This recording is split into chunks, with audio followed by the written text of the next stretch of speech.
જો કોન્સ્ટેબલનું મેરિટ પહેલાં આવે PSI કરતાં તો કોન્સ્ટેબલમાં 300 જેટલી જગ્યાઓ ખાલી રહી શકે છે. તો આજના વિડીયોમાં આપણે મુખ્ય બે બાબતે વાત કરવાના છે, કોન્સ્ટેબલ અને PSIના માર્કિંગ મેરિટ વિશે, સાથે ક્યારે આવશે ડોક્યુમેન્ટ વેરિફિકેશન એના વિશે, અને ફાઇનલ પરિણામ ક્યારે આવશે એના વિશે. તો આપણી ચેનલ ઉપર તમને ડોક્યુમેન્ટ વેરિફિકેશનના ટ્રેનિંગ કિટ વિશેના, પગાર વિશેના, કામગીરી વિશેના તમામ વિડીયો મળી જશે. તો ચેનલને સબસ્ક્રાઈબ કરી નોટિફિકેશન ઓન રાખજો. તમામ વિડીયો તમારા મિત્રોને શેર કરજો, ખૂબ જ ઉપયોગી થવાના છે. તો PSI અને કોન્સ્ટેબલના ભરતી અંગે આપણે વાત કરીએ તો ભરતી બોર્ડ દ્વારા અત્યારે કોન્સ્ટેબલ અને PSIના બંનેના પરિણામ માટે પેપર ચકાસણીની તાડામાર તૈયારી ચાલી રહી છે. સાથે આપણે વાત કરીએ તો 15 ઓગસ્ટ બાદ કોન્સ્ટેબલ ઉમેદવારને ડોક્યુમેન્ટ વેરિફિકેશન માટેનો કાર્યક્રમ જાહેર થઈ શકે છે. જગ્યાના જે 2 ગણા ઉમેદવાર છે, 12,000 24,000 જેટલા ઉમેદવારને ડોક્યુમેન્ટ વેરિફિકેશન માટે બોલાવે. સૌપ્રથમ કોન્સ્ટેબલનું પરિણામ બહાર પડે તો PSIનું હજી વાર લાગે, કારણ કે પેપર 2 જે લેખિત છે ચકાસણીમાં વાર લાગી રહી છે એવું માનવામાં આવે છે. સાથે વાત કરો તો તેના થોડા દિવસો બાદ કોન્સ્ટેબલનું ફાઇનલ પરિણામ જાહેર થઈ શકે છે. તો જુલાઈના અંત સુધીમાં ફાઇનલ આન્સર કી આવી શકે છે. ત્યારબાદ ઓગસ્ટમાં તમને ડોક્યુમેન્ટ વેરિફિકેશન માટે બોલાવે અને ઓગસ્ટના એન્ડ સુધીમાં ફાઇનલ પરિણામ જાહેર થઈ શકે છે કોન્સ્ટેબલનું. અને માની લો કે કોન્સ્ટેબલનું પરિણામ પહેલાં આવે PSIના પરિણામ પહેલાં, તો કોન્સ્ટેબલની અંદાજિત ઓછામાં ઓછી 300 સીટ બગાડવાની શક્યતા છે, કારણ કે PSIના ઉમેદવાર કોન્સ્ટેબલમાં પાસ થયા હોય અને એમણે ડોક્યુમેન્ટ વેરિફિકેશન અગાઉ કરાવ્યું હોય કોન્સ્ટેબલમાં, તો 300 ઉપર સીટ બગાડવાની શક્યતા છે. અને આના વિશે તમારું શું કહેવું છે કોમેન્ટ બોક્સમાં એકવાર જરૂર કહેજો. કઈ શક્યતા રહેલી છે ડોક્યુમેન્ટ વેરિફિકેશનમાં, કોણ પહેલાં જઈ શકે છે, PSI ઉમેદવાર કે કોન્સ્ટેબલ ઉમેદવાર? તો હવે આપણે વાત કરવાના છે બીજી એક અપડેટ વિશે. તો હાલ જે અનુમાન ચાલી રહ્યા છે કોન્સ્ટેબલના મેરિટને લઈને કે મેરિટ નીચું રહેશે, પણ અત્યારે સોશિયલ મીડિયામાં જે વાત ચાલી રહી છે તો એવી રીતે મેરિટ ઊંચું રહી શકે છે એવી શક્યતા પણ ઘણી છે. સોશિયલ મીડિયાના અનુમાન પ્રમાણે કદાચ તમારું ડોક્યુમેન્ટ વેરિફિકેશન લિસ્ટમાં નામ આવે, પરંતુ ફાઇનલ મેરિટ યાદીમાં તેની શક્યતા ખૂબ ઓછી હોય છે કે હંમેશા જેમ અનુમાન કરતાં ઊંચું રહી શકે છે. તમે ડોક્યુમેન્ટ વેરિફિકેશન 2 ગણા યાદીમાં તમારું નામ કદાચ આવી ગયું, મેરિટ પ્રમાણે 100 ઉપર તમારે માર્ક હોય અને તમે ડોક્યુમેન્ટ વેરિફિકેશનમાં આવી ગયા. હવે ડોક્યુમેન્ટ વેરિફિકેશનમાં 2 ગણા યાદી બોલાવી છે, ભરતી 12,000ની છે, તો એ 12,000માં મેરિટ ઊંચું રહેવાની શક્યતા ઘણી હોય છે.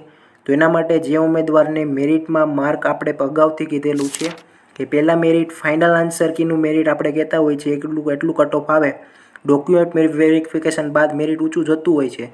તો એના વિશેની વાત આપણે કરીએ તો સેફ સ્કોરની વાત કરીએ તો જો તમારે 100થી ઉપર માર્ક થતા હોય અને સાથે 120 સુધી આવી જતા હોય, અથવા 120થી 125 સુધી માર્ક હશે તમારે, તો તમારે ચિંતા કરવાની જરાય જરૂર નથી. છેલ્લામાં છેલ્લી તમને SRPF જેવી જગ્યા તો મળી જ જશે, એ ગેરંટી છે.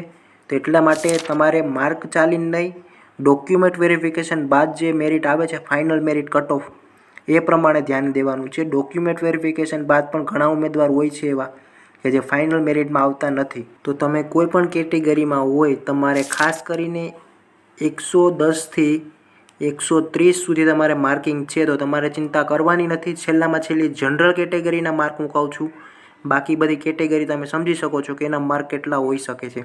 અને મહિલા ઉમેદવાર માટે જેમને પણ 100 માર્ક થાય છે એમને ચિંતા કરવાની જરૂર નથી. તો એ મેરિટ ક્યારે આવશે, ડોક્યુમેન્ટ વેરિફિકેશન ક્યારે આવશે અને PSIનું ફાઇનલ પરિણામ ક્યારે આવશે એના વિશે આપણે વાત કરીએ તો જો કોન્સ્ટેબલનું પરિણામ પહેલાં આવે તો PSIની મુખ્ય પરીક્ષાના પેપર ચકાસણીની પ્રક્રિયા ચાલુ હોય છે, કારણ કે પેપર જે લેખિત હતું એ ચેક કરવા માટે ટાઈમ લાગી શકે છે.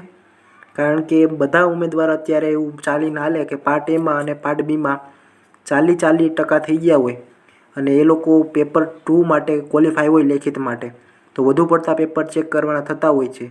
એના વિશે આપણે વાત કરીએ તો ભરતી બોર્ડનું લક્ષ્ય છે કે ઓક્ટોબરના અંત સુધીમાં બંને પરિણામ જાહેર થઈ શકે અને ડિસેમ્બરમાં તમને નિમણૂક પત્ર આપવામાં આવે. જો કે એવું ઘણીવાર બનતું નથી. ડિસેમ્બરથી જાન્યુઆરી સુધીમાં નિમણૂક પત્ર આવી જતું હોય છે. 2022માં જાન્યુઆરીમાં નિમણૂક પત્ર આવી ગયું હતું અને એ લોકોને ટ્રેનિંગમાં જાન્યુઆરી સુધીમાં બોલાવી લીધા હતા. એક અંગત ટકોર મુખ્ય પરીક્ષા માટે લખાણ કરતાં નસીબ ઉપર વધારે ભરોસો રાખવો, કારણ કે જે લેખિત એક્ઝામ હતી એ પેપર ચેકર ઉપર આધાર રાખે છે કે તમારે લેખિતમાં કેટલા માર્ક મળે. MCQમાં સારો સ્કોર હોય અને ડિસ્ક્રિપ્ટિવમાં પેપર ચેકરની ચા કડક હશે તો ફાઇનલ મેરિટ પસંદગી યાદીમાં તમને લકી ડ્રો તરીકે જાહેર થશો.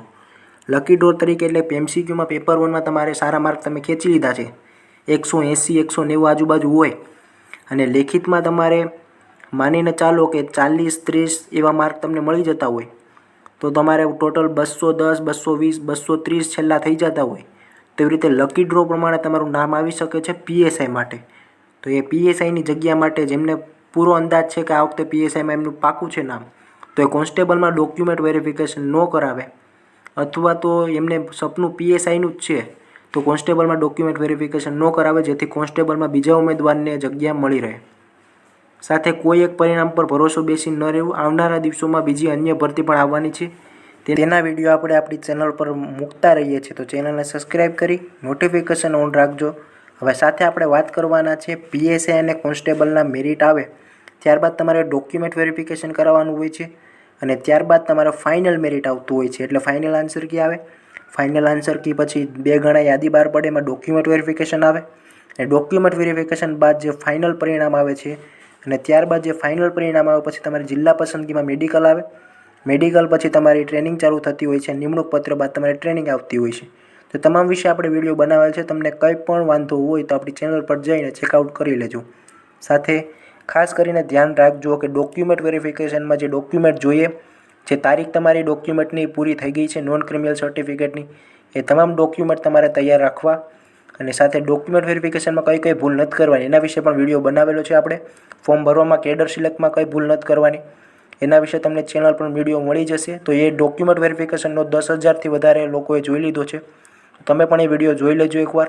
તો દરેક વિડીયોમાં આપણે એક બોનસ પોઈન્ટ આપતા હોય છે એન્ડમાં, તો આ વિડીયોમાં આપણે બોનસ પોઈન્ટ એ આપીએ છીએ કે મેરિટ બાબતે તમારે ચિંતા કરવાની જરૂર નથી. જો તમે છેલ્લામાં છેલ્લી જનરલ કેટેગરીમાં 110થી 120ની વચ્ચે તમારે માર્ક થતા હોય તો તમારે ચિંતા કરવાની જરૂર નથી. મેં જનરલ કેટેગરીનું નામ લીધું છે, બીજી કોઈ કેટેગરીનું નામ નથી લીધું, એટલે તમે સમજી શકો છો તમે કઈ કેટેગરીમાં આવો છો. અને મહિલા કેટેગરીમાં મહિલા ઉમેદવારમાં હું તમને વાત કરું તો 100 માર્ક કે 100થી ઉપર માર્ક તમારે થતા હશે તો તમને કોઈ પણ એ જગ્યા મળી શકે છે.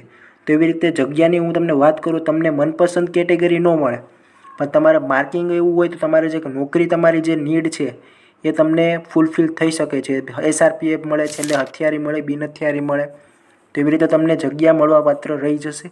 તો ચિંતા કરવાની નથી અને ખોટો બીજાના ભરોસે બેસવાનું નથી. તમારે માર્કિંગ ઓછા થાય છે તો નવી તૈયારી ચાલુ કરી દેવાની છે, ભગવાન ઉપર વિશ્વાસ રાખવાનો છે. જો તમારે સારા એવા માર્ક થતા હશે તો તમે ફાઇનલ મેરિટમાં પણ આવી જશો. તો ડોક્યુમેન્ટ વેરિફિકેશન જે 2 ગણા યાદી આવે એ ખાસ કરીને કરાવી લે, અને જેમને પણ કોન્સ્ટેબલનું ન હોય સપનું તે ડોક્યુમેન્ટ વેરિફિકેશન ન કરાવે, જેથી બીજા ઉમેદવારને એમાં વારો આવી શકે. તો આ વિડીયો તમારા બીજા મિત્રોને શેર કરો. તો મળીએ નવા વિડીયોમાં, ત્યાં સુધી જય હિન્દ, જય ભારત.